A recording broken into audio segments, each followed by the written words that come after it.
Welcome back to Conversation from the Crossroads of Southern Music History and Culture. I'm Dr. Bob Beatty.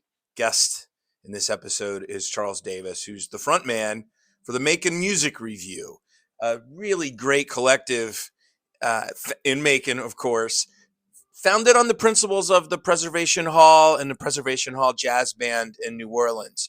I've long watched how Macon, over many decades now, has seized music history as a vital and important part of its cultural life.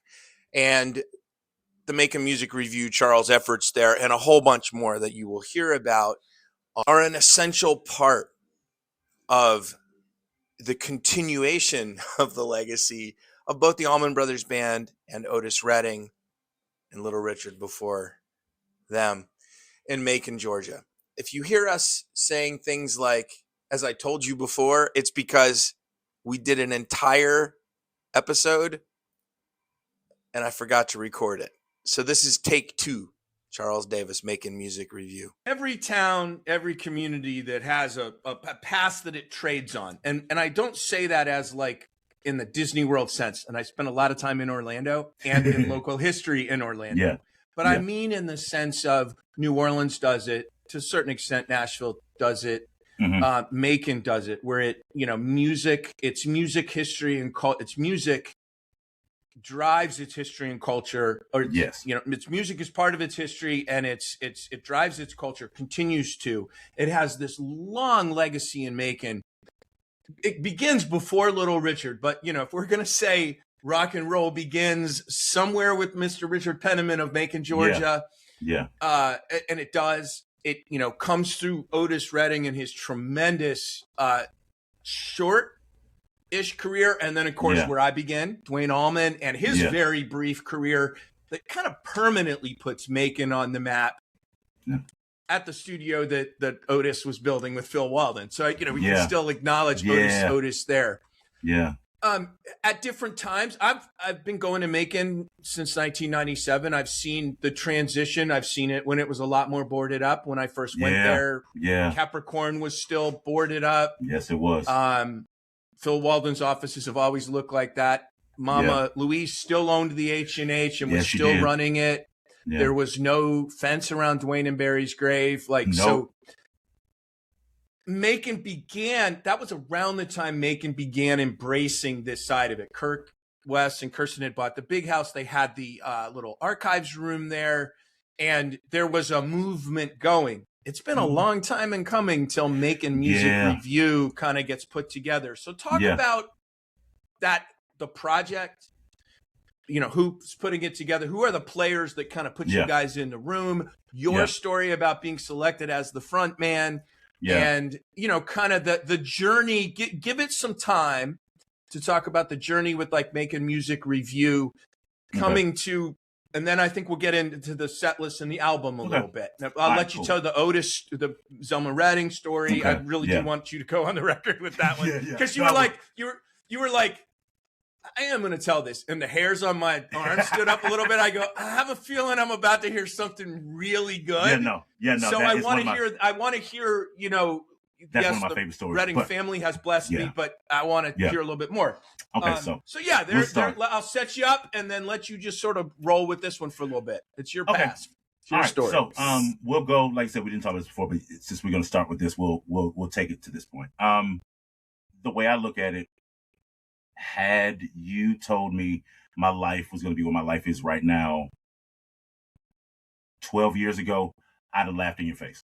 I'd have sincerely laughed in your face because I've been singing all of my life. The story that I always hear from my family is that when I was born, my father's mother walked into the hospital room with my mother holding me in her arms. And my mother passed me to my grandmother, and my grandmother looks at me and she goes, "That boy gonna be a singer." And my mother and father laughed at her. And she goes, No. That boy's going to be a singer.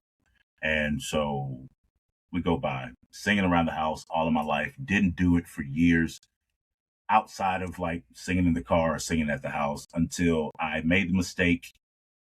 And something was playing on TV when I was in the 8th grade at school. And I started singing in the back of the class.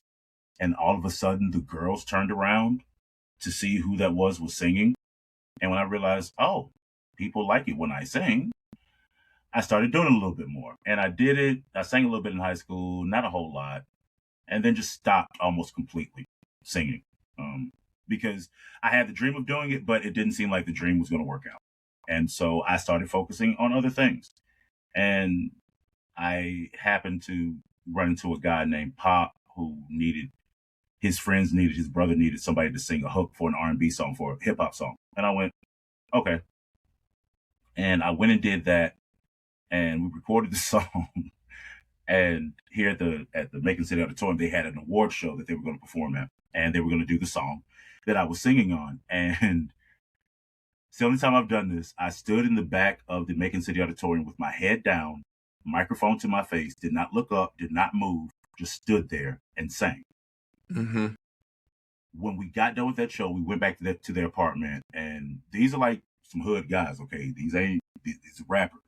And they look at me and they go, that is the last time you stand on a stage and look down and sing.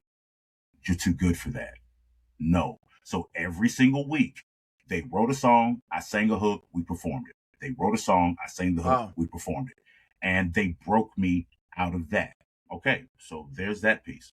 We're doing that, and I'm working at Best Buy, and a friend of mine tells me that her director at the theater needs an actor.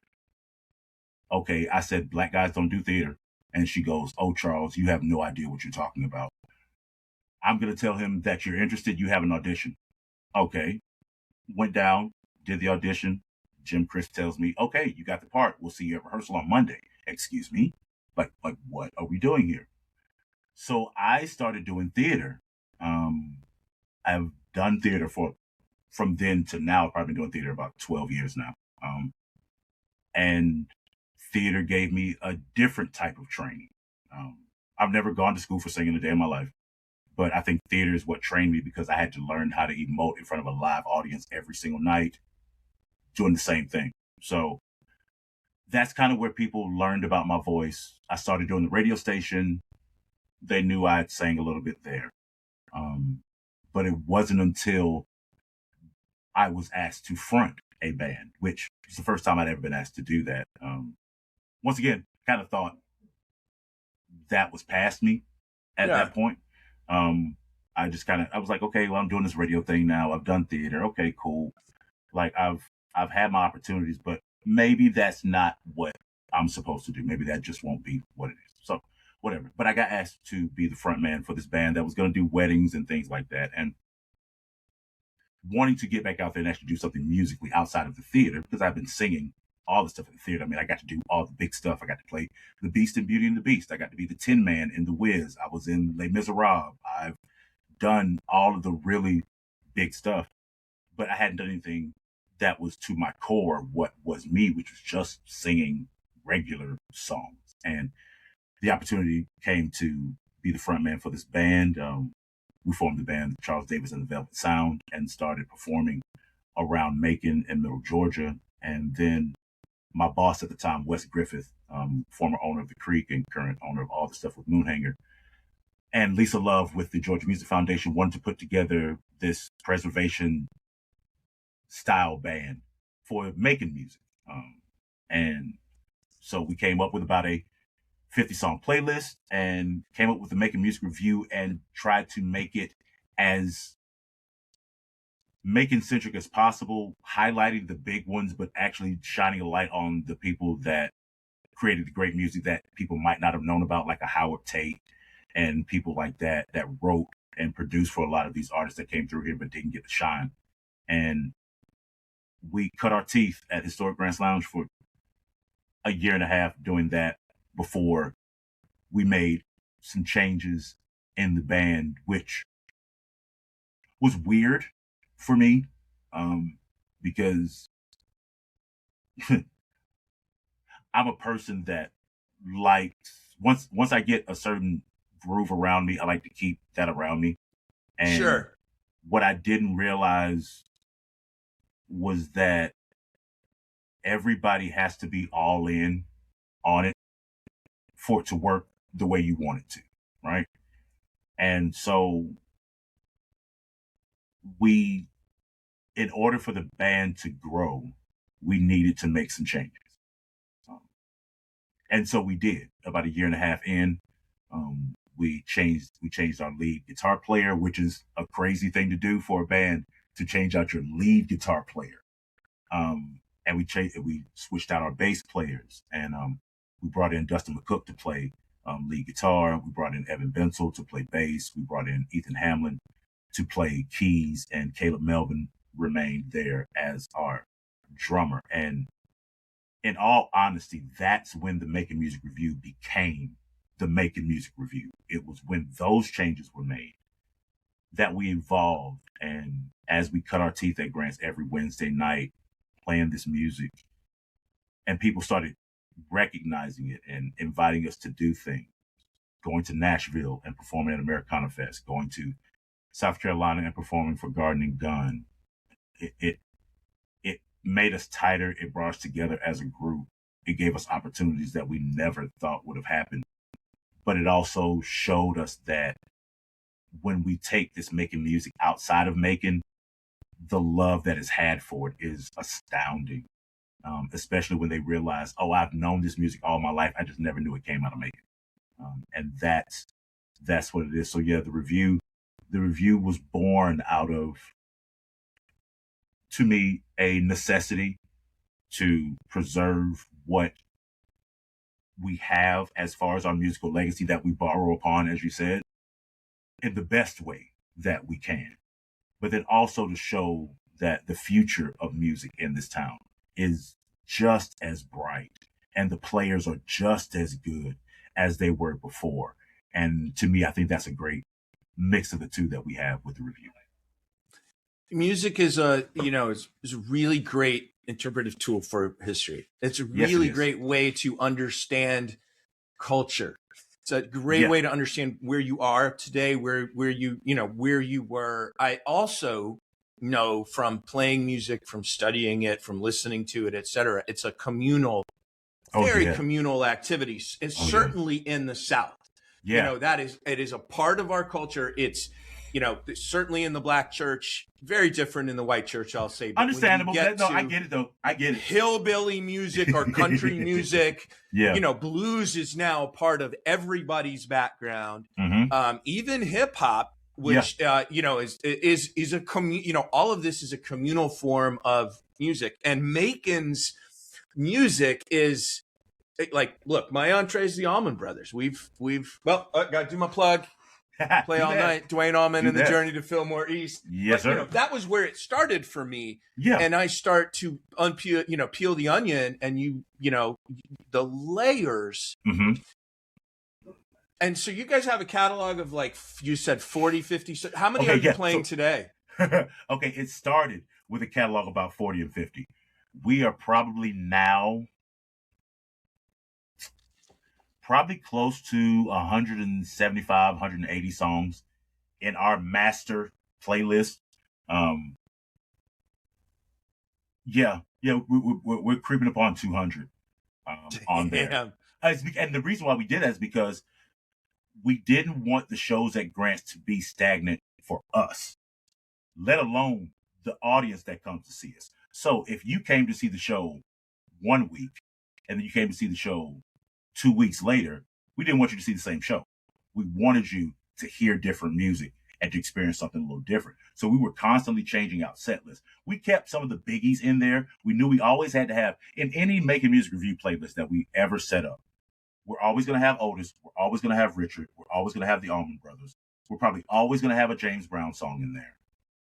We're probably always going to have a Wet Willie song. We're always going to have a Marshall Tucker song. Yeah, those are the ones that no matter what set we do, we're going to have those artists, and then we'll fill out everything else around that. But those artists will be represented. And then we just kind of can pick and choose from those artists of what we want to do for that night. And like I said, it keeps it fresh for the audience, and it keeps it fresh for us so that we can kind of play around and have fun with it every week instead of it just us getting tired of doing the same show over and over and over again. Right. What drives your set choices? So we can go. We're going to go into the record. You know that. Yeah. For everybody's benefit, this is take two. Your boy didn't hit record the first time, and Charles said, "I'm going to stay here." Look, I'm here for. I love the conversation. No, okay, so Bob, it really depends on the feel of where we're going to be playing. So I'll try to give you two examples. For a normal Grant show, like I said, we'll hit stuff that is not the absolute hits, right? We'll go a little deeper into our bag. So if we're going to do an Allman Brothers song at Grant's, we're probably not going to do Midnight Rider or Ramblin' Man or Whipping Post. We're probably going to do Desdemona or Queen of Hearts or Pony Boy or Stand Back or something like that. That's what we're going to get into when we're at home. If we're on the road, like we were in Denver a couple weeks ago, that's when we pull out a Whipping Post, because out there it's going to hit harder. That's what they want to hear. So when we're out of town, what we try to do is hit the songs that we know they're going to want to hear. We do Keep On Smiling. We do Sitting on the Dock of the Bay. We do all of the stuff that they want to hear. And then we give them some samples of stuff that they might know but didn't realize it about. In Macon, we try to dig a little deeper because they know this stuff here. They're expecting to hear that from traveling musicians to pay their homage to the greats. But with us being the hometown band, we try to do differently. Like we pulled out Boz Scaggs' Loan Me a Dime a little while ago, and that song's a killer. And we had a great time with it. So we do stuff like that. So it really does just depend on the set, the place that we're going to go with it, and kind of if we want to have a more party feel with it, do we want to have it more bluesy, do we want to do it? And we just kind of adjust it that way, depending on the feel of the venue. And all the connections are back to Macon artists, whether they had recorded there, lived there, it's a released records through Capricorn. Yeah, a lot of the artists that record through Capricorn, like I said, the James Brown Connection, he recorded his first two songs here in Macon, Georgia, on the recommendation from Little Richard to do that. Little Richard coming into town and performing in front of Sister Rosetta Tharpe, and that being his first paid performance ever at the Macon City Auditorium. The Wet Willies, the Cowboys, the Marshall Tucker Band, all the people that came out of Capricorn Sound Studios. We do some Percy Sledge because he came through this town, and a lot of those soul singers came through the town due to the booking agency that Phil Walden had. So we do Percy Sledge, we do Howard Tate, we do Swamp Dogg, we do a little bit of Ray Charles, because I always say you can't talk about Macon music without talking about Georgia music, and you can't talk about Georgia music without talking about Ray Charles. So we do a Ray track. But yeah, anybody, it's the people that are connected to this town and the newer acts that have been through. We do a couple songs from Brent Cobb, who has recorded a couple of albums at the newly renovated Capricorn Sound Studio. So we try to make a mix of all of the stuff that is relevant now and is so historic to our past. We talked about this earlier. We'll bring it up again. You know, there is a parallel in imagination to the Preservation Hall Jazz Band in New Orleans. You know, this great funky venue playing traditional jazz intentionally to preserve. And I don't want it to get sort of lost in the ether, the significance of Grant's Lounge to Macon, to Southern rock, to music in general. I mean, that is the place where Marshall Tucker Band auditioned for Phil Walden and Frank Fenter at Capricorn Records. That's the place where they all hung out and played music till early hours of the morning. Sir. Y'all are the house band there. Yeah. The Grant family still owns it or manages it, runs it. It's still running the building. Like I said, with the help of Wes Griffith with the Moonhanger Group, he recognized that Grant's Lounge was just what you said, an institution, and he wanted to invest in that. So yeah, Mr. Ed Grant and Miss Cheryl are still there running things. Mr. Ed Grant was at our last show that we did last month in June.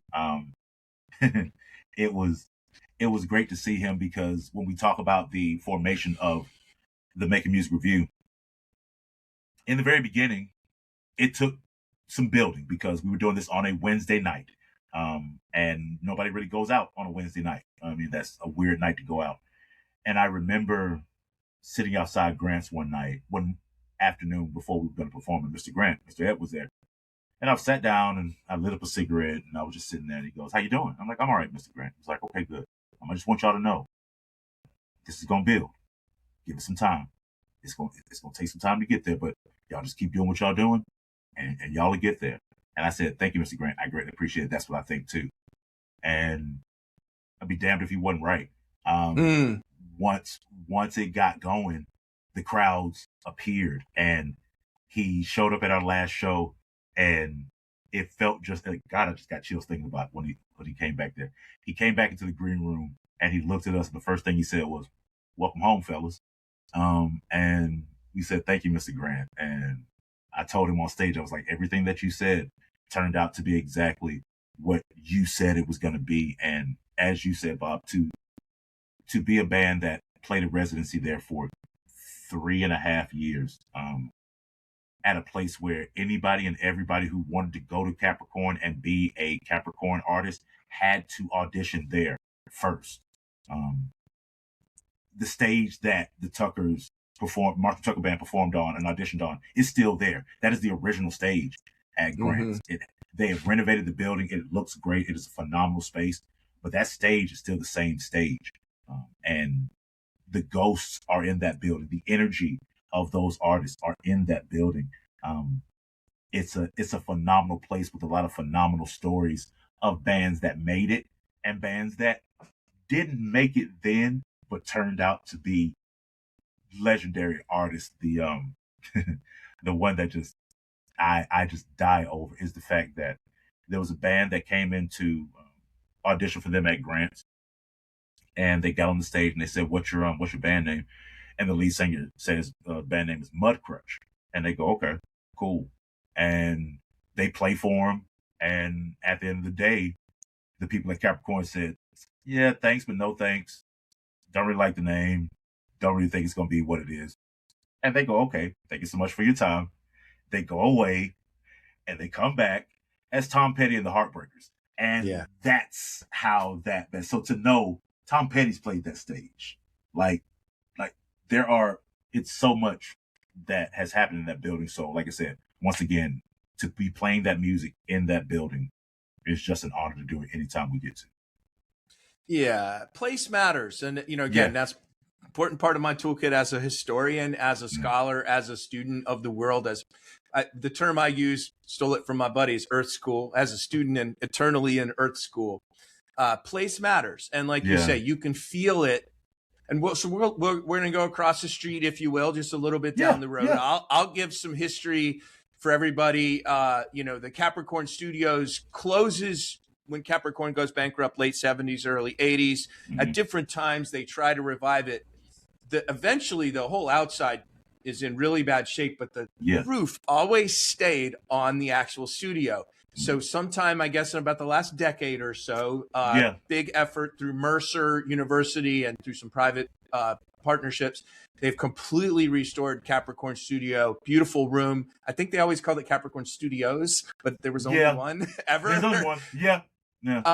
That's where the Allman Brothers recorded Brothers and Sisters. It's where they recorded Win, Lose, or Draw. It's where Marshall Tucker Band recorded their debut album, blah, blah, blah. The Macon Music Revue also recorded at Capricorn Studios. Yeah. So let's talk about the record a little bit. We talked about place. Obviously, that means something to you. I'm going to start with the first track. Yep. Little Richard's Greenwood, Mississippi. And I'm going to set you up with, you could have gone Tutti Frutti. You could have gone Keep a Knockin', But You Can't Come In. You could have gone anything. Lucille. Yep. You guys went with, this great comeback record from Muscle Shoals. Yeah. You called it a Southern rock record, and I love that. I love that analogy. If you listen to it, like I said, and that's the reason why I fell in love with the album, The Real Thing, that he recorded down there. If you listen to that album, that is Little Richard's interpretation of his version of Southern rock. Because sonically, it is totally a 180 from what you would expect from a Little Richard album. You don't expect these these just nasty guitar solos. You don't expect this drum line that is just driving every single song on the album. So Greenwood, Mississippi is just one of those things where he is still that screamy, loud, high pitched, phenomenal singer, but behind him he has got this just the best way I can equate it, just this southern rock sound behind him, and it completely to me now dominates what I think about Little Richard. I love his early stuff, but man, you give me that Richard that went down to Muscle Shoals, and I'll listen to that all day long. So with that one, like I said, we could have went a multitude of ways, but to start off the album, I think Greenwood is a great way to set up. If you have never been to a Macon Music Revue show, what's the first thing? What is the energy that you're going to get from our show? Greenwood sets it up perfectly, I believe. That's a great statement. I would say, as a listener and as a guy who's attended a couple shows, yes, that is a fantastic. It's like the Allman Brothers beginning Fillmore East with Statesboro Blues, right? It's like, we are going to tell you who we are, and we are deep in the legacy. Mm-hmm. How familiar were you with the real thing, or that period of Richard?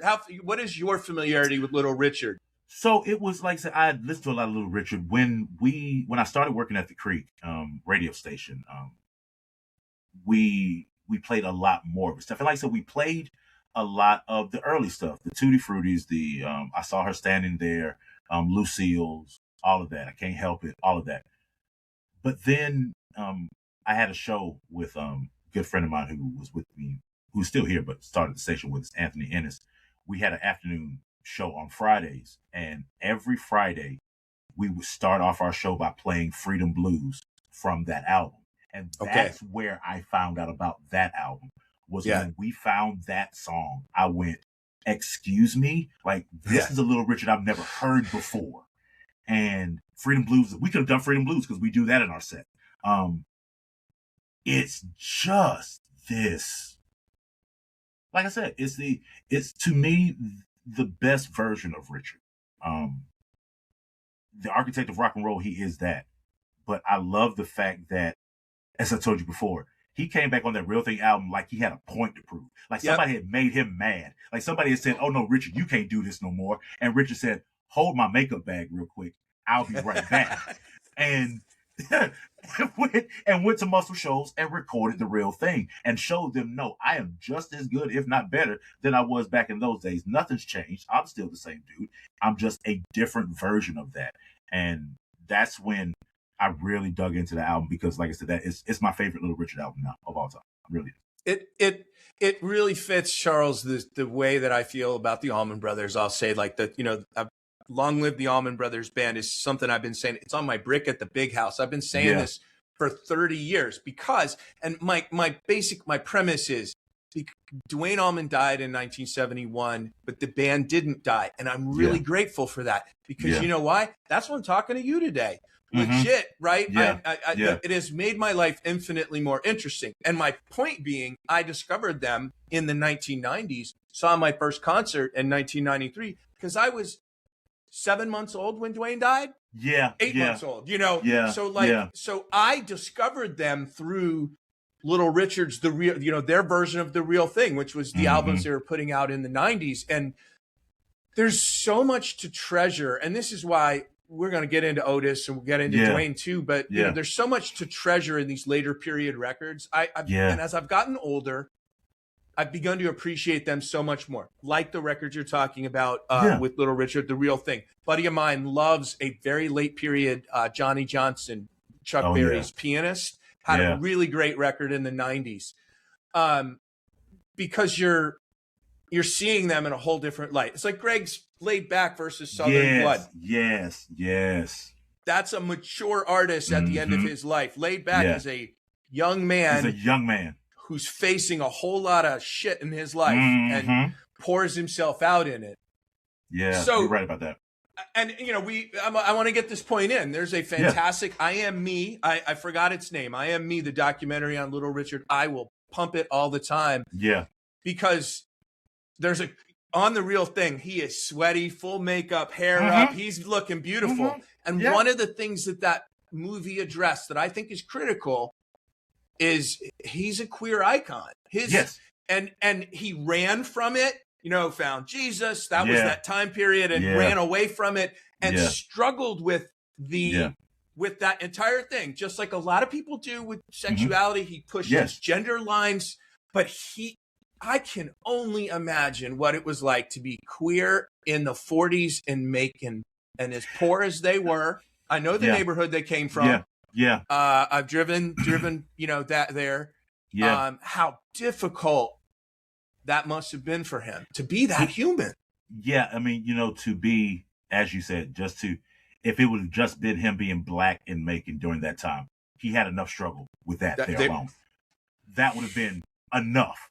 But to add on the fact of how he felt about who he wanted to love in his life, on top of that, made it just that more difficult. And it shows you just the kind of resolve it had to have, the armor he had to wear every single time he stepped out of his door. Of course, this man is going to think he's the architect of rock and roll and everything he does is great, because everywhere else is telling him he's not. Everywhere else is telling me there's something wrong with me. He built this self-confidence about himself. He's like, no, I am amazing. I am beautiful. I can do whatever I want to do. And it just translates. And as I told you before, like you wouldn't have had a Prince, you wouldn't have had a Michael, you wouldn't have had a Lil Nas X, you wouldn't have had a Boy George, you wouldn't have had some of the artists that have been in this industry that have been given more leeway and freedom to be closer to what they are. If it were not for Richard taking every stone that was thrown at him for just being who he was at that time. And so, let alone for what he did musically, right? The life the man lived just being Richard Penniman. Forget Little Richard. Richard Penniman, the life that he led and the things that he did are enough to make him a legend no matter what. Yeah. And, I'm going to say I love one of the things that I saw in y'all's sets, the Macon Music Revue, it's certainly reflected on the record, is it ain't just about Otis. It ain't just about the Allman Brothers. And the fact that you're using this later period Richard, I would call later period Richard song. I'm sure he recorded, but I mean, from a banger album, Muscle Shoals is just great. So then we're going to skip, because you already mentioned him a little bit, but we did this last time. Yeah. I mean, Swamp Dogg, ending the album with Total Destruction of Your Mind. Swamp Dogg. Yeah. Let's talk to me about tell people about Swamp Dogg. Like, let's talk a bit about this man's genius, and you have a personal kind of connection that ties it all together. Yeah. So Swamp Dogg, he never recorded at Capricorn, but he did a lot of production work down there. So phenomenal songwriter, phenomenal singer in his own right.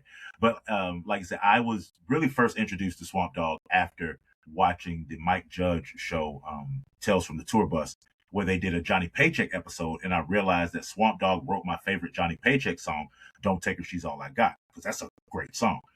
But in the very initial of the band, and when we were forming our original set list, we had a Swamp Dogg song in the set. We were doing Synthetic World. Great song. But our drummer, Caleb Melvin, was like, we really ought to do Total Destruction to Your Mind. And I went, okay, I'll listen to it. I kind of dismissed it a little bit. And then I listened to it. And I listened to it again and again and again and again. And what I realized so much about that song is that he is talking about things that he saw in the 70s that were happening around him. And strangely enough, those same things are happening now. So to sing that song now makes absolute sense. It is the probably most psychedelic song we do in our entire set. It is the most raucous we get in a set. And I think it was a great way to end the album. We started the album with Greenwood. We ended it with Total Destruction. And it's just, once it gets going, it is going. And it is a monster of a song. Love doing this. Swamp Dogg is fascinating for, you talk about genre bending, right? Crossing rhythm and blues and country and, soul music and some Southern rock sounding stuff. Yeah. I gotta imagine there's a whole bunch of Swamp Dogg in loops that people are making and tracks people are still making today. Cause I mean, even though it's all psychedelic, and of course it's not all psychedelic, right? It's The not all, track you guys talking about is psychedelic, yeah. but there's a lot there. And, he's still pumping out records. He's still dropping records. He just dropped there's a documentary on him. I think it's called Swamp Dogg Paints His Pool. Because that's when he came to Macon to debut the documentary a few years ago at the Macon Film Festival. And that was the opportunity he got to hear our version of Total Destruction. And if I'm correct in what the story was told to me, he was like, people do too much with that song, but he liked the way we did it, and we didn't take it too far, and we did it just the amount that it needed to go. And I went, okay, cool, I can deal with that. As long as he likes it, I'm good with it. Like it is, I never want to do a song where the artist that originated came back to me and goes, I really didn't appreciate how you did my song. Like that would hurt me to my core. So to know that Swamp Dogg likes the version of Total Destruction to Your Mind, that makes me happy. I mean, that's some great validation always, right? When an artist who you're paying homage to, like when you're playing their song, right? And for them to say, I dig what you're laying down, that's great. So we're gonna push to the next one. We're gonna do we got the bookends. Yeah. We got Otis, Mr. Pitiful, you're still gonna come out banging, and then at the bottom, at the back end, you got These Arms of Mine. Yeah. But in between time, we have the what does it take to be a singer that's going to tackle and listen, I'm not here to blow smoke up your butt. I like you're a good singer. I know you're a good singer. Your audience does, etc. Otis is not someone you tackle lightly. No. No. You can't just, and you can cover him in Macon. You can sing him, but you still, it's Otis Redding. You're going to put 2 songs on record, so you've made that decision. I'd like to ask you about that. And then, but there's something else going on with Otis. Yeah, no, it's a, like I said, like I told you, Otis Redding is one of those artists where if you're going to sing Otis, you better sing him right. I treat him just like I treat Whitney Houston stuff. Like if you can't sing, don't sing Whitney Houston stuff. If you can't sing, don't try to do Otis, because it's not going to go out the way you want it to. What I also figured out is in this town, people come to town and they'll do like the Brothers and they'll do all of that. But people don't come into this town and sing Otis. Like big artists don't do that. I think it's because they realize what they're walking into if they do that. The family is still here. They go to shows. So they're going to know if you have destroyed his music. So, I got the opportunity to. Okay, I'm doing it again. I'm going to tell 2 stories today. I got the opportunity to meet Otis Redding's grandson, Justin Andrews, in Macon, and we became friends. And another friend of mine was doing some production work for the Otis Redding Music Camp, and it's one of the best camps in the absolute world. They take kids who have never done music and kids that have done music. And in 3 weeks, they can take a kid who has never written a song in their life to performing it on stage in front of hundreds of people in 3 weeks. And not only teach them how to write music, play music, but how to understand the business of music. Because if Selma Redding ain't going to teach you nothing else, she's going to teach you about the business of how to protect yourself and do what you need to do. So 1 year they're at camp and we're at Mercer University and I'm there helping out. And my friend Anthony asked me to sing a little bit of Try a Little Tenderness in this amphitheater that's at Mercer. So there's nobody there. He picks up his phone. He records me singing the beginning of the song. He takes that video and he posts it to Facebook. Okay. I'm not paying attention to it, Bob. I pick up my phone the next morning and there's a message from Carla Redding Andrews on there. And it says, why the hell are you singing in an empty auditorium? Why am I just not figuring out about this? Why haven't you done this at camp? You know you're coming back to camp to do this, right? And I went, yes, ma'am. So that very same day, because you don't keep her waiting, I go back to camp, and you know how in movies when like the special guest appears or like an angel or something and the doors open and the smoke comes in and the lights get bright and things like that. Well, that's how I saw Zelma Redding for the first time as she walks into the building, right? She walks in, she sits to the right-hand side of the auditorium. I walk on stage and I start singing Tri-Lieutenant. Now, I'm staring straight out and I start singing. I look over to my left, singing. I start looking over to my right, and as soon as I get Zelma Redding in my peripheral, I stop turning my head because I can't sing Tri-Lieutenant looking at Zelma Redding. So I finish singing the song. The kids love it, all of that. I see Zelma, and she waves me over. And so I walk over to her, and she goes, "You did a real good job, baby." And I said, "Thank you, Miss Zelma." And Bob, I floated out of that building the rest of the day because for Zelma Redding, once again, for Zelma to tell me that I did a good job, that means something because that's her husband's song. So, not knowing that she was going to give me a much bigger gift than her telling me that, because after that point, my relationship with the family grew. I got to host one of the Evening of Respect that they do for him every year here in town.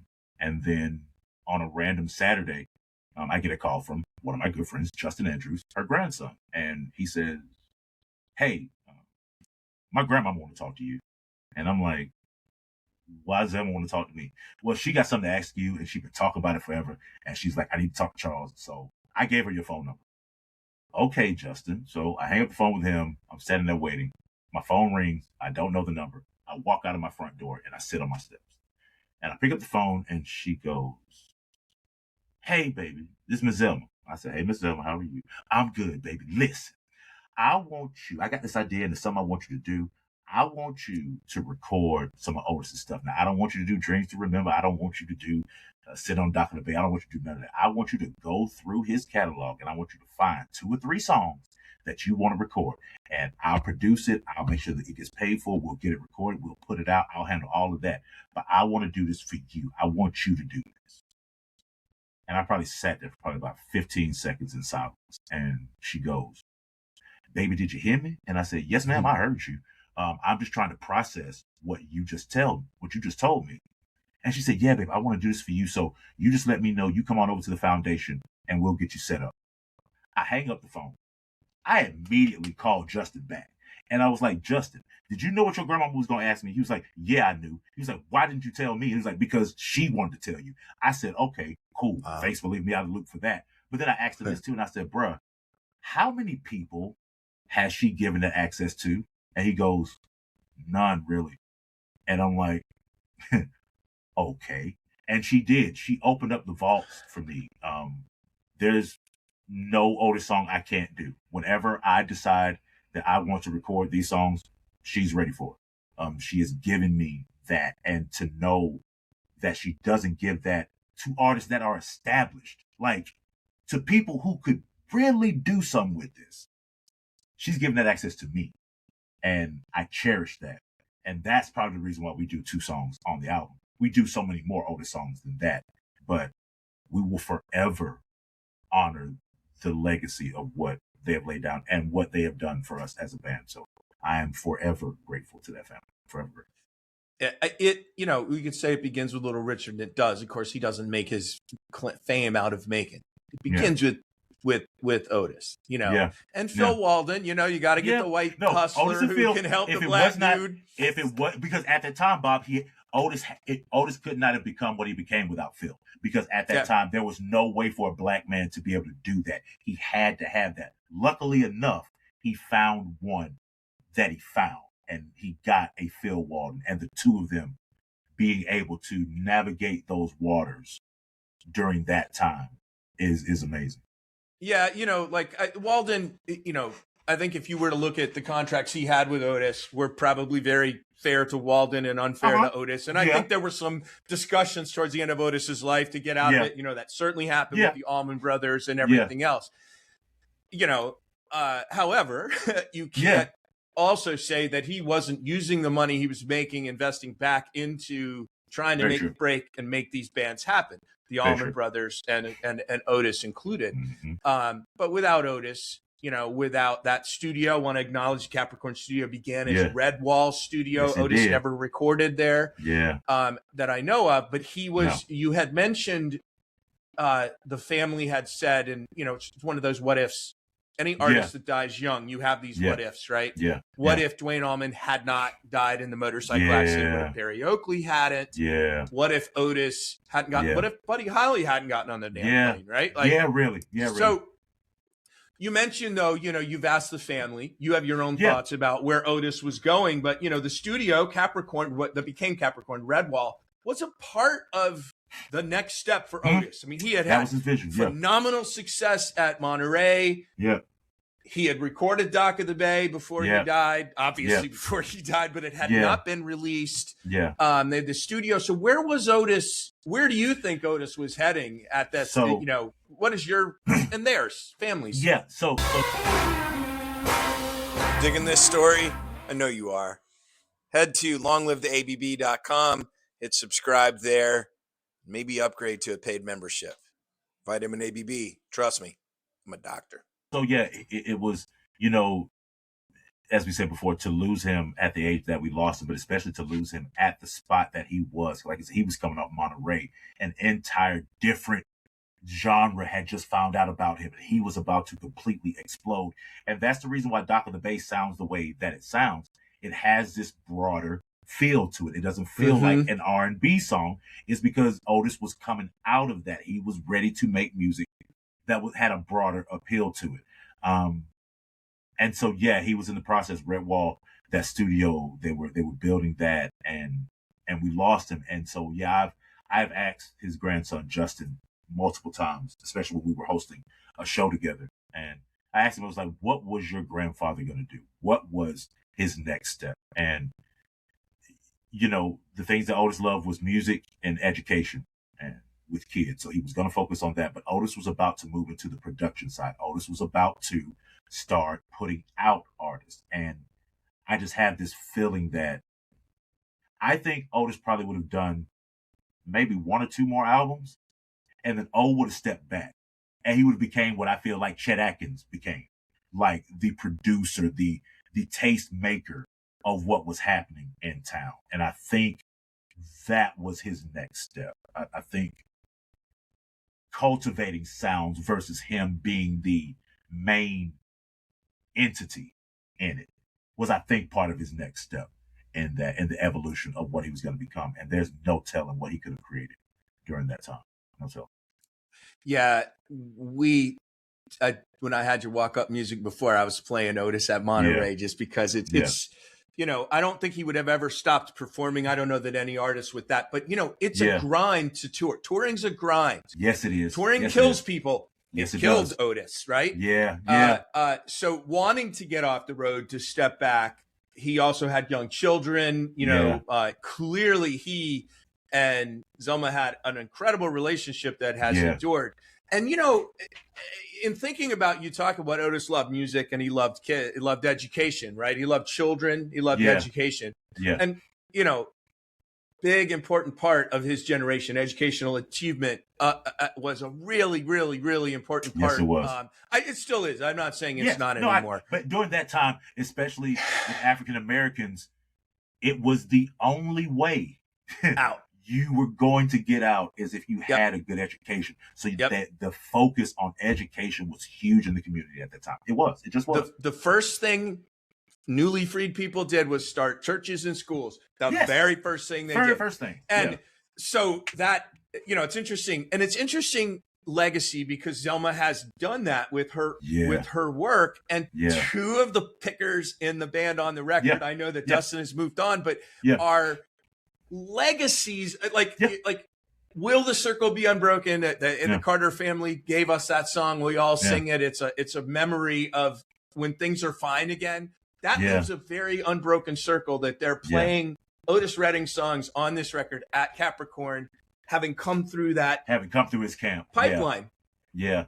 Dustin McCook, like I said, who is, like I said, is as much a part of this band as he was before. He's just Dustin. As I've always said, Dustin McCook is one of the best guitar players I've ever been around, and it was going to be hard to hold on to him like that. And so he's gotten these great opportunities that we were not going to stand in his way and Yeah. and step in front of. And we've just been so lucky to have Danny Chicaro step in and do a phenomenal job and become just as a part of this thing as it is. So Dustin might not play with us anymore right now, but he is just, we just saw him. He was just with us a couple days ago when we had a show. So we saw him. Everything's good there. But yeah, Dustin McCook and Evan Bensel, the babyface gangster with the alligator boots, they both came out of the Otis Redding music camp. And like I said, to me, it is one of the greatest music camps in the world for what they are able to teach kids. Like I said, not just about how to play music, but how to be in the music business, because it is that. And they teach them what they need to do to survive in the music business. And it could be just as big of a testament to them teaching them about the music than teaching them how to survive in the industry. Yeah, and something I've seen with all three of them, Dustin, who I don't know as well, Danny, who I take guitar lessons from, and we're pals, and Evan, who's also a friend. You know, they're all making a living playing music. Yeah, but not as super road dogs like the Allman Brothers had to, or like Otis had to. Yeah. And you know, when I was coming up, I'm 55 now, so it's been a while now. Yeah. My choice, I made an intentional choice. I can either hang out with these guys and haul a U-Haul around on my 2-week vacation, or I can do my career and be with my wife and start a family. There was no in-between ground that I understood that I could still make music and do stuff. So, you know, the Music Academy, the fact that you have this, or Music Camp, I'm sorry, and then the fact that you have like this pipeline, those cats are doing that. I know Ethan is too. I don't know Caleb's thing, but you know, I've seen those guys in, you know, the Restless Natives and you know other ensembles. It's just a cool, Charles. It's just a cool, like, look at how it works when you have this open soul and open spirit, like Otis did, and like Mr. Zelma does, and has continued to. It is, like I said, it is to be surrounded by, like you said, working musicians. I'd always heard that being told before, but then never really understood what it means to try to have that balance and to want to have the dream of performing the music like you want to, like you see in your head, like you've had in your dreams all your life, but to understand that life stands there as well, that life, you have to figure that out too, and to find the balance between that. So yeah, it is great to have men on my side that, you know, are just great musicians and know how to navigate that as we go through it, because like you said, nobody wants to burn out on this thing, because that's when you lose the love for it. And I don't think I ever want to lose the love of doing this. And so it might make you readjust. As you said, you might just readjust your dream. You don't give up on your dream. You don't cancel your dream. Your dream just readjusts a little bit when your priorities readjust. And you can still find a way to get everything that you want out of it and live while doing it. I guess that's the easiest way to say that. You know, and that is, you know, for those, you know, those gents, you know, Dustin and Evan, to understand that. I mean, I'm going to tell you, Evan and I have had some conversations, you know, about he asked me flat out, what do you think of college? And I said, dude, I mean, I got my PhD part-time. I got my master's degree part-time. Like college can you're just do it, man. You know, that sort of stuff. But understanding too, I got to be sober when I go on stage and I got to perform. And then if I want to hang out with my buddies afterwards, I can do that. Those basic lessons. Fortunately, you guys aren't on we're going straight to the top trajectory, which allows everybody to be like, okay, this is what we want. This is what we want to do. It's a little bit easier of a transition for us to get to the level that we want to be at. Like I said, like I said, with this band, like our North Star is the Preservation Hall Jazz Band of New Orleans. Like that is, if we could get to that point to where they are, that's a good place to be, because they're internationally known. They travel the world. They get to do their thing, but they also have outside gigs and also do other things. So I think that's what we were wanting this thing to evolve into. We're getting there. We're starting to stretch outside of the South and start to play some different places out West and things like that. and to be able to have that type of career. But yeah, to know that I've got, like I said, absolute professionals on stage when we know, yeah, we can have a good time off stage, we'll party, we'll do all that, but when it's time to hit the stage, oh yeah, we're ready to go. And You got killers. That's a great thing. You got killers. Yeah. Okay, I can't let it go without saying, all right, you chose Mr. Pitiful. That was your upbeat tune. Yep. Let's talk a little bit about like that choice. Otis, we're going to go back. We'll pivot back to Otis. Let's talk about, so we got the upbeat tune at the beginning, and then if you want to segue yourself into the ballad at the end, These Arms of Mine. Yeah. You could do any Otis song except for Dock of the Bay. Maybe Respect. I don't know, but we didn't want the obvious ones. No, we didn't want the obvious ones. It's like we said, when we're out of town, we can do that kind of stuff because that's the stuff that people want to hear. But for an album of us, if we're going to showcase ourselves, let's show both sides of what Otis was. Mr. Pitiful is this poppy, upbeat, cocky song about him being pitiful, but everybody knows him. Like how can, like, what is that about? You can't be pitiful and be that famous at the same time, my guy.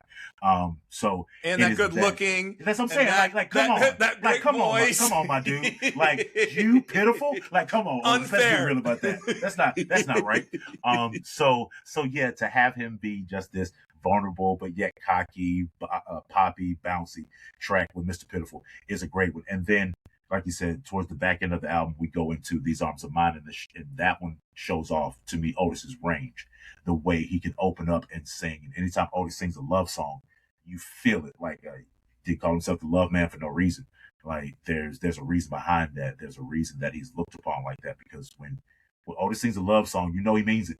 He's not sugarcoating. It's not a fake love that he's talking about. That love is coming from a place that is deep, and we know where it's coming from. It's coming from his love of Zelma, and that, just tie between the two of them has lasted through life into the afterlife with the two of them. Yep. And you can tell that when he sings a song like These Arms of Mine.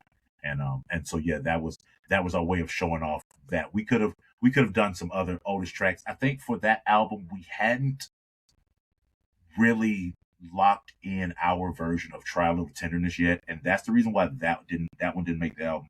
Because now, like, Try a Little Tenderness has always been one of my favorite songs, but it has become one of the staples that we keep in the set list for most time, just because of the way we do it and the way we attack that song. And so, but yeah, for that one, yeah, it was a good mix to have one really upbeat Otis song and then have something that's a little more laid back on the back end. And you said in the set you put those two songs typically back together. Normally what we do, Greenwood and Pitiful is normally a back-to-back track, because what it normally does, like I said before, it sets up kind of what we're about. You get, like I said, this southern rocky kind of feel with Little Richard, and then we give you some old classic R&B and soul right there, and it's a mix of the two that's going to lead you through the rest of the set with us. So that's why we normally set up the show like that when we open with those two, and then that's definitely the reason we wanted to set up the album like that. Okay. All right, I'm going to skip ahead. Okay, skip ahead. We're going to spill out. You do know what's coming, but I'm going to set it up this way because this is the observation. REM is a little bit of a let's to call the Percy Sledge song out of left field, a little bit of a left field track. Yeah.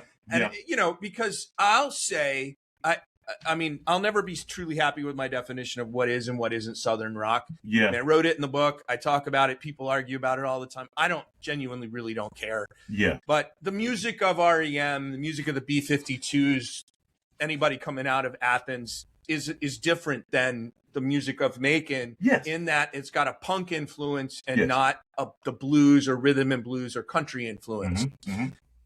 You took a song that has a country, it's got the mandolin in it. Mm-hmm. It's a very happy pop song. Yeah.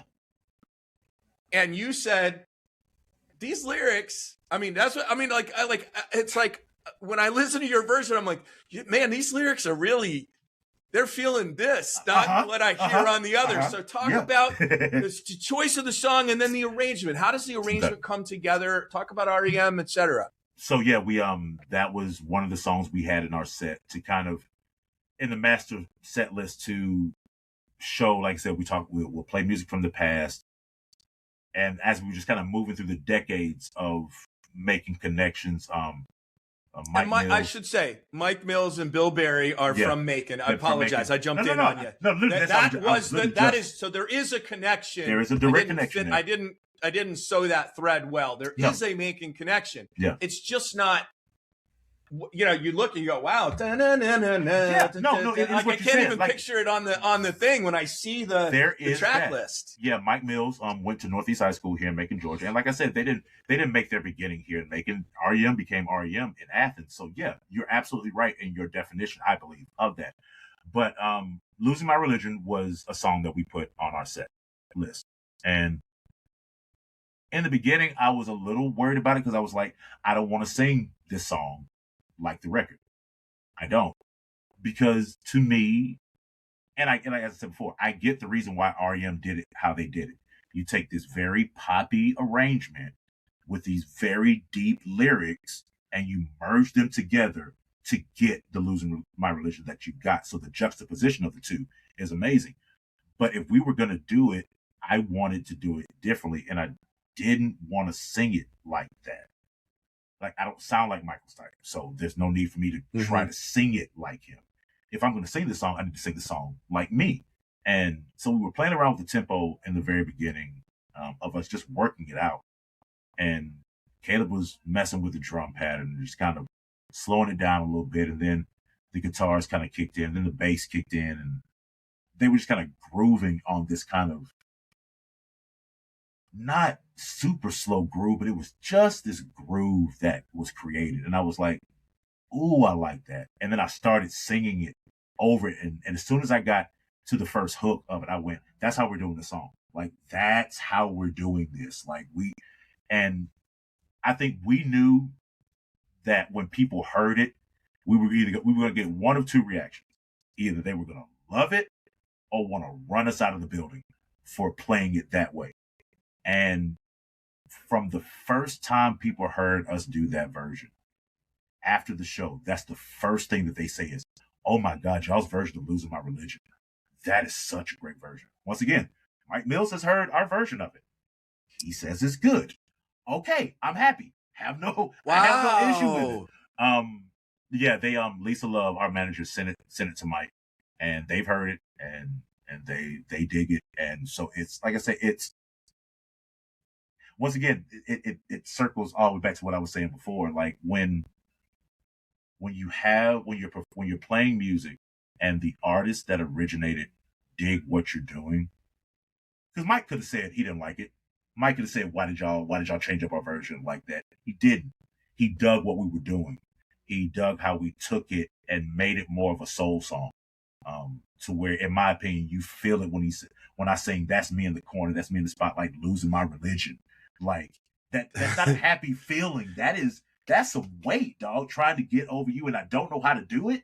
Like, that's pain in that song, dog. And I just wanted to make sure that the pain, if you did not feel the pain in the poppy version, you gonna feel it now. You gonna feel it when I get through singing it. So it's just great. I love it. Like I said, it's one of my favorite songs to sing, and it is the song on the album where people just go, okay, I like what y'all did, but this one here, this one's a little different, because we do it differently than what the album is, and that's a great thing.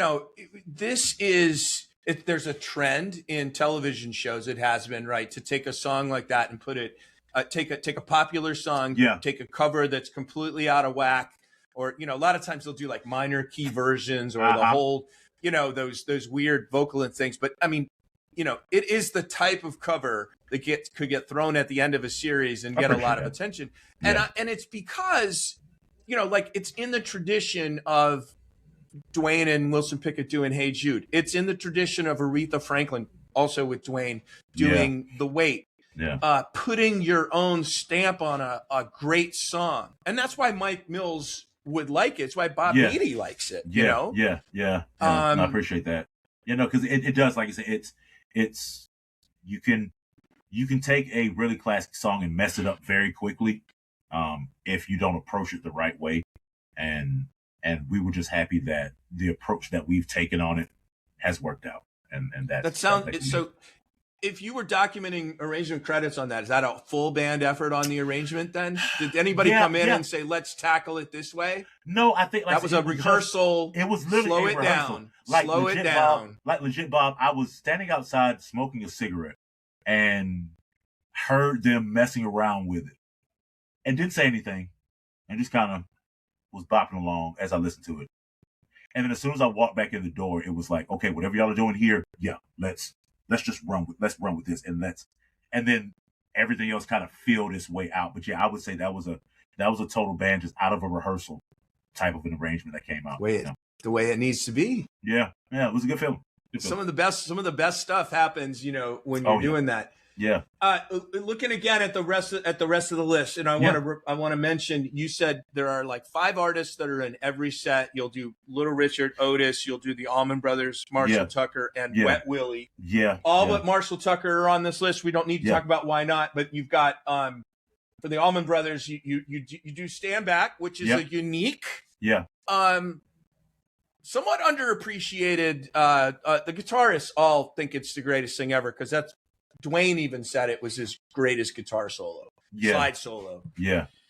Quick note that is not J-Mo's solo on drums, but it's mostly J-Mo on drums. One of the only tracks where J-Mo is featured more prominently rather than as part of the ensemble. So, Stand Back is your Allman Brothers song on the record. Yeah. It is the we do a Greg Allman. We do Queen of Hearts. That is on the Queen of Hearts is on the record. Yeah, I was going to get to that too. And that was recorded in that room. Yeah. So we'll come to that. But yeah, Stand Back is a great track. We it is one that the Restless Natives, like I said, you talked to, like I said, Evan and Ethan and Danny, who's in that. It's a great track, and they were the ones who brought that one in to be able to record. I love that song because it's one of the ones that, like I said, that encompasses what the Allman Brothers Band feels like without you having to go to the absolute classics that every top 100 radio station has played before. It evokes memories of Whipping Post. It has pieces of what you love from Midnight Rider and Ramblin' Man and all of that stuff. It has pieces of that in Stand Back. And so, like I said, especially with us trying to showcase some of the deeper cuts of all of these groups, Stand Back is one of those that we always go back to as a standard because it just, once it gets going, like Stand Back is a killer track when you get into it. It's a funky. I mean, that J-Mo's drums, that backbeat on that. Yeah. Thing, and that motherfucker it drives and it bounces. And we've been playing that song a little while now, and Kirk West, phenomenal tour mystic of the brothers. He's seen us perform a couple of times, and the first time he saw us do Stand Back, he came back and said, "Oh my God, your guys did a great job. You know you play Stand Back too fast, right?" And we went, "Yeah, Kirk, sorry, we did jump it a little bit." But once again, it's one of those things where Kirk West can say that to me because he's heard that song 8 million times. He's been around the brothers. If you've been around him like that, you can tell me that it's played too fast, and we will listen to it. And I think he knows it ain't gonna hurt your feelings that you guys, you've already proven yourself to the tour mystic. Yeah. Tedeschi Trucks, Derek and Warren did a bunch of Stand Back this past fall when they toured together. Okay. And they were you talk about Swamp Dogg going into that psychedelic territory. Yeah. They were taking that thing out like I wish the Allman Brothers could have with Dwayne. Like it was just like, that's a funky ass song. Yeah, it is. Yeah, it is. For sure. I love me some Derek. We've had the opportunity to have some interaction with them. Last year when they came to Macon to perform at the Atrium Health Amphitheater, it was right around the time of Kirk West's 80th birthday party, and he had his birthday party at the Big House. And Kirk wanted us to be the band that performed for his 80th. So we were there. It was like a day before. Yeah, it was the night before the concert. And so we're there, and I'm sitting in my car, and Evan Bensel walks up to my car, and he goes, "I just want to let you know that car sitting in front of you, that's Derek and Susan." And I went, "Okay." do we have a Tedeschi song on the set tonight? Yeah, we do. Okay, cool. So we get up there, and right before the show starts, Kirsten, Kirk's lovely wife, waves me over, and Kirk is talking to Derek, and Kirsten's talking to Susan. And I get introduced. Hey, Susan, love to meet you. I think you're badass. I love you so much. Derek, I bow in your presence. And Kirsten goes, "Oh my God, Susan, they do a wonderful version of Do I Look Worried? They absolutely do a great version." And Susan goes, "Oh, you do?" And I went, "Yes, ma'am. It's on the set list if you want us to do it." And she said, "I would love to hear it." And I went, "Okay." And so we got there and we did Do I Look Worried to You. And yeah, we get off stage and Susan walks up to me, and God, it feels like I'm bragging when I say this, and I don't do this all the time, Bob. You're not. Walks up to me and she hugged me. She said, "Oh my God, y'all did such a good job.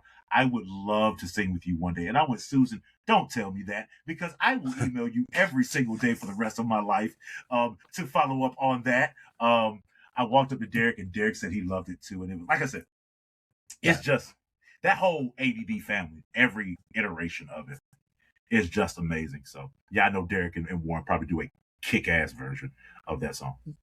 You guys are, I think one of the things about Derek that I've recognized from the beginning, and of course it is his family, this is legit his legacy. For you and me, it is an inherited family that we are a part of because we pursue the music, we listen to it, I write about it, talk about it, etc.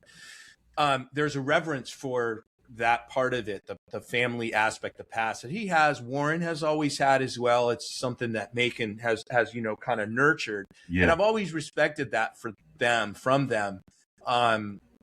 that, like you said, that whole family and that whole family tree. And I'll share a quick story with you for me.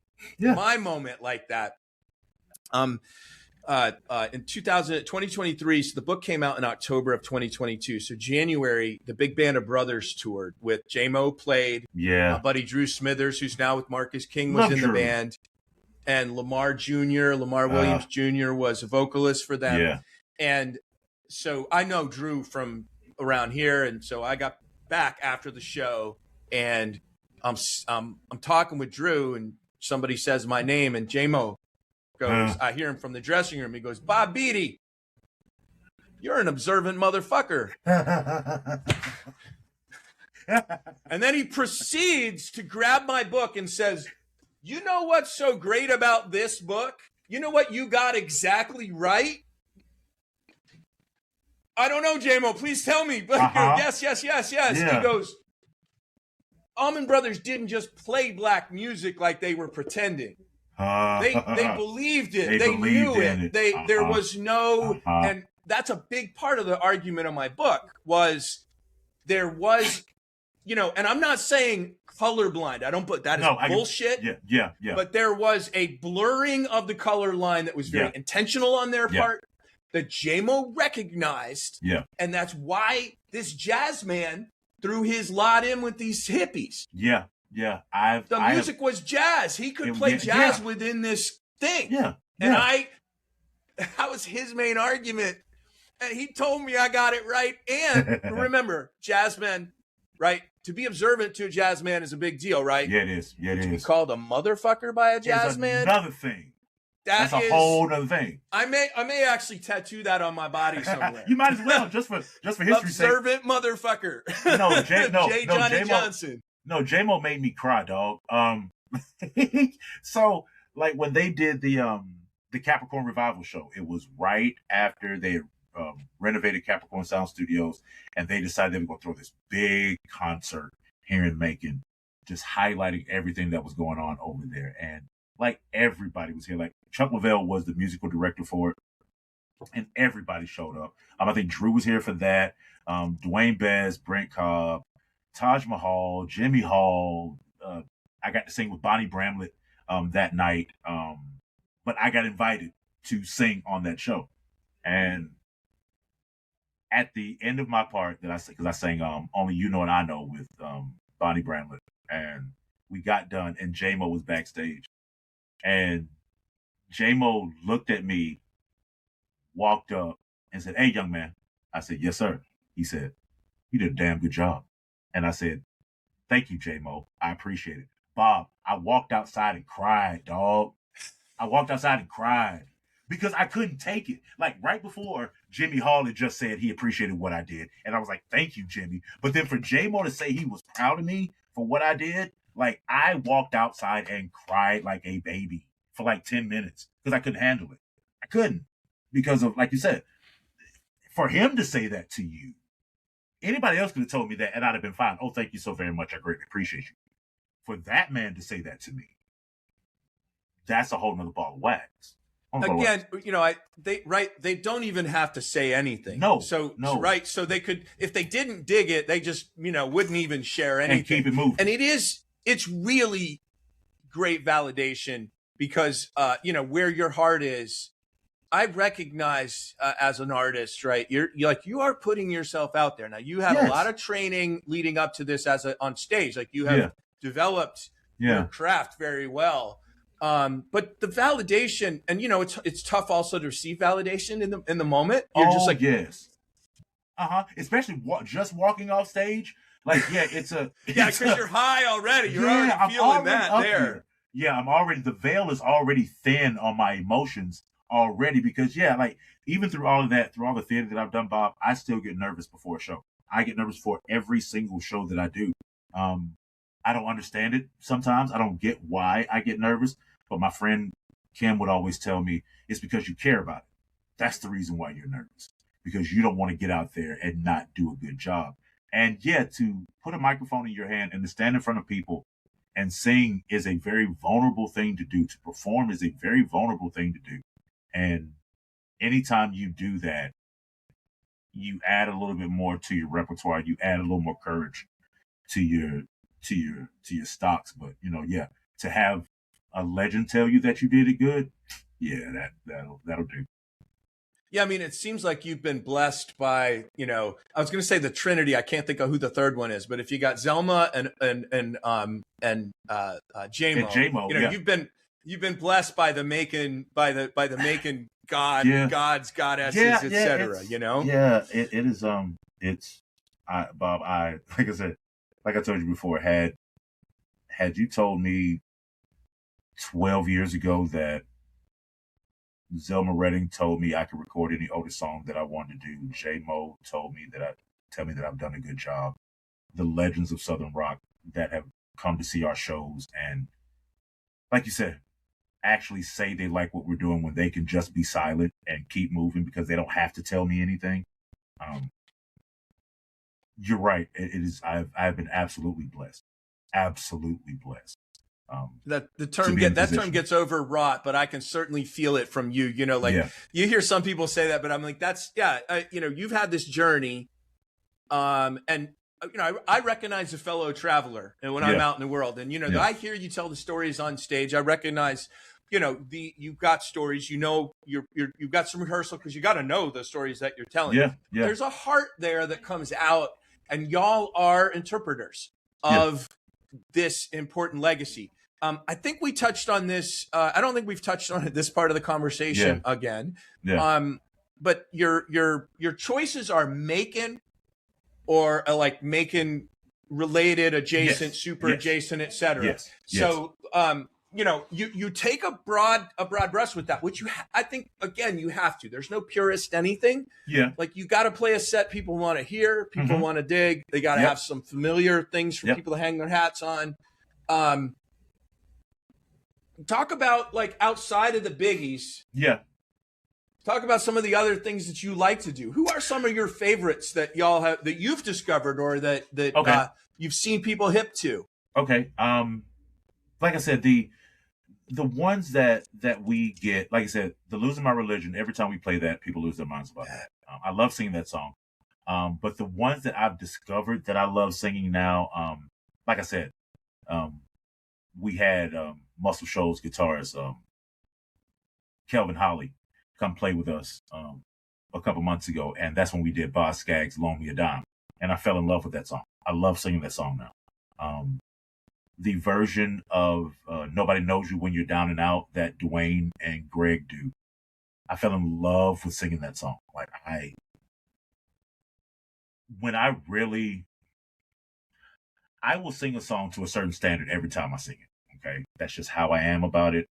I'm not going to waver with that. But there's certain songs that hit a little harder for me, and I sing a little harder and the emotions hit me. And that one does. Because nobody knows you when you're down and out. I always tell people, if you've lived a life worth anything, you've had days like this to where, I once lived the life of a millionaire. Yeah, I had it all. And then I lost it. And when I lost it, wasn't nobody there. So what did I learn? Don't nobody love you when you're down and out. Nobody does. And that song hits me. Thinking about it now, it's got me feeling a certain kind of way. Nobody Knows You When You're Down and Out is one of my favorite songs to sing. Woman Lover Friend, the version that Otis does, I love singing that song because the horns are in it. Sam and Dave's Hold On, I'm Coming is a great one because Macon Connection, Newton Collier, horn player, toured with Sam and Dave for 15 years. And he still lives in this community, and we see Newt all the time. And so to play that song is great because the horns are great. The song drives like nobody's business. We brought up the Marshall Tucker Band, and you talked about it not making the album. We recorded probably 20 songs for the album. We recorded probably my favorite one to do from the Tucker Band, which is Ramblin'. I love singing that song because it's a freight train, and once it goes, it's gone. But I love singing that song. I love singing Take the Highway because it's a great one. And that song allows the band to kind of get some shine because the solos in that one are so great as well. There's one that I'm missing. I love singing all the songs. There's one song that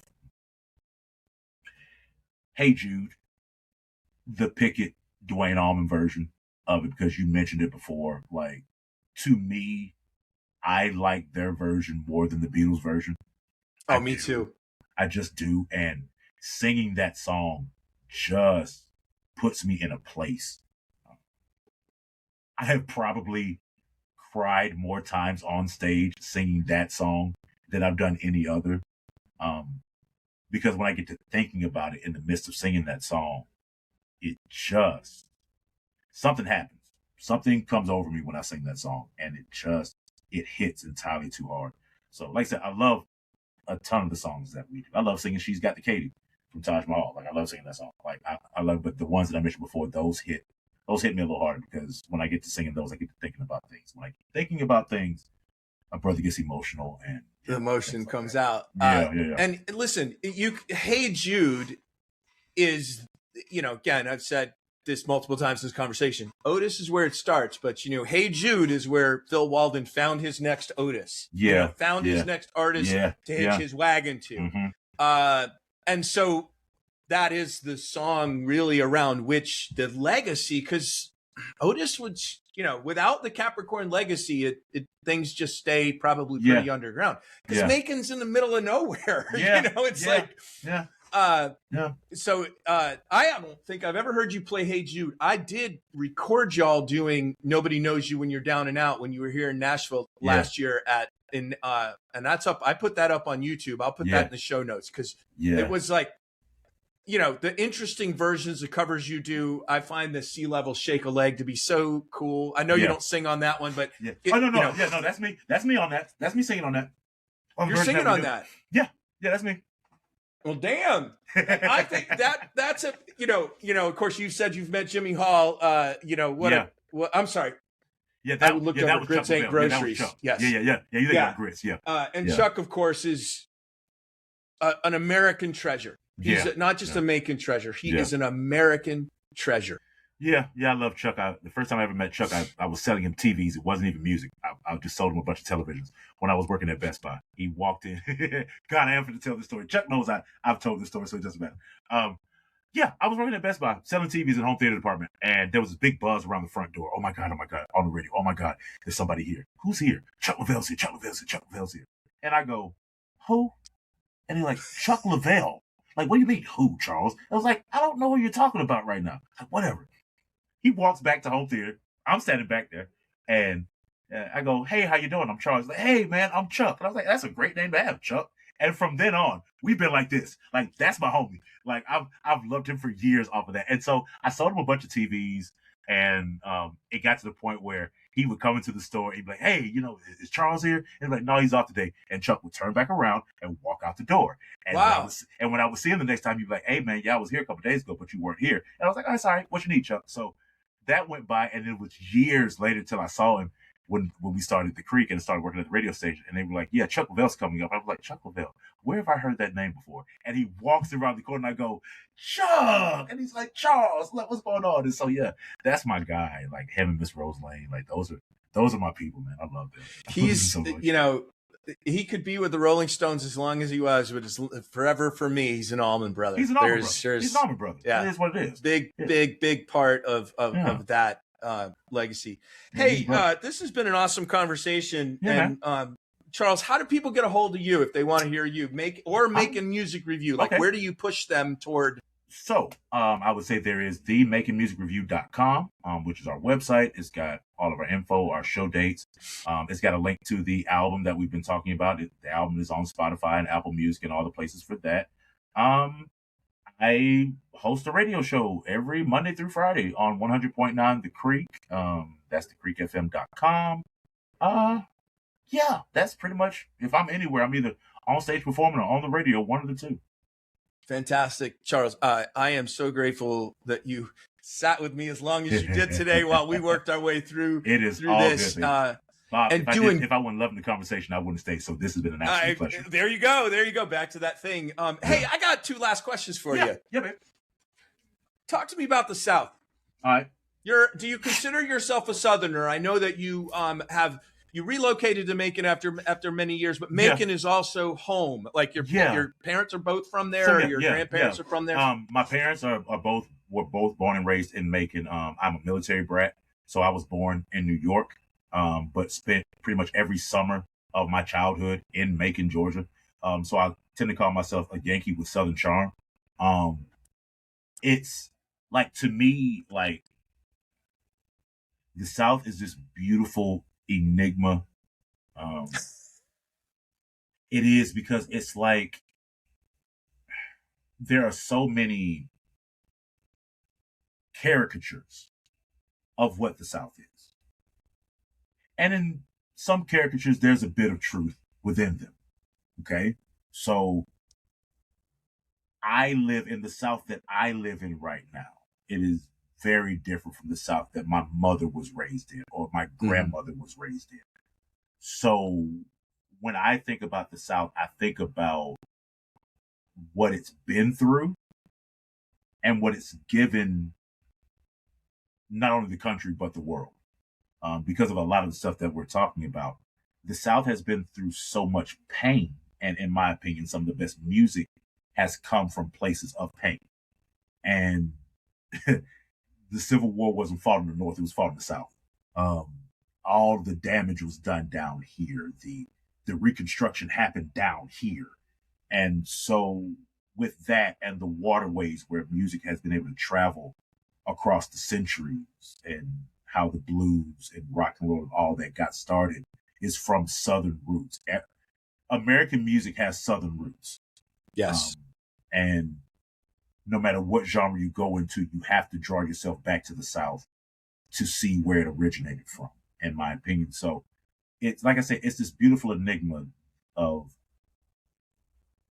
beautiful people and storytelling, and the food is beyond compare. And there's nothing like a summer in the South in the evening with cicadas going off, minimal mosquitoes, maybe an alcoholic beverage in your hand, and sitting on somebody's porch and watching the sun go down. Like there's nothing like that in the world. And when people come to the South, they realize, oh my God, the people down here are so nice and so laid back. Yeah, that's what it is. It's not what it appears to be or what people say it is. The South can get a bad rep sometimes, and maybe sometimes it's a bit earned. But like I couldn't imagine not having the connections that I have to the South. My life would be right. It wouldn't be the same. Yeah, I'm very conflicted as a Southerner on a lot of terms, in many of the ways that you say. The divisions, that's one of the things that has always struck me. But culturally, musically in particular, right? That's where I always see people transcending these boundaries that are set for themselves. Yes. And we have an easy narrative about the Southern studios or the, Muscle Shoals and Stax being integrated. Oh, no problems in the studio, et cetera. And, many people, Charles Hughes among them, have refuted that. That's bullshit. That's happy talk in the future. By the same token, they were still making beautiful music together with the mind to work towards something greater than. Yes. I've got a quote. I don't know. I think it's in the book. But it's a Paul Hornsby quote that says, suddenly things were good for the South when the Allman Brothers broke. We're looking good because, we had all this crap on television, the civil rights movement, the fire hoses and everything else. And then you get this band of hippies with a black dude. With a black man as their drummer. Yeah. It's kind of, listen, I'm going to let you go. I will say huzzah on being a part of that long trend of Southern music history and culture. Y'all check out Macon Music Revue. I'll put the stuff in the show notes. If you only do one thing, listen to that Losing My Religion cover, because it's different. And that's what you want in a cover. And it pays a great homage. I'm super glad that Mike Mills dug it. I think that's badass. I think that's badass. Hey, as long as they like it, I love it, baby. yeah. All right, Charles, I'm gonna hit stop here. All right,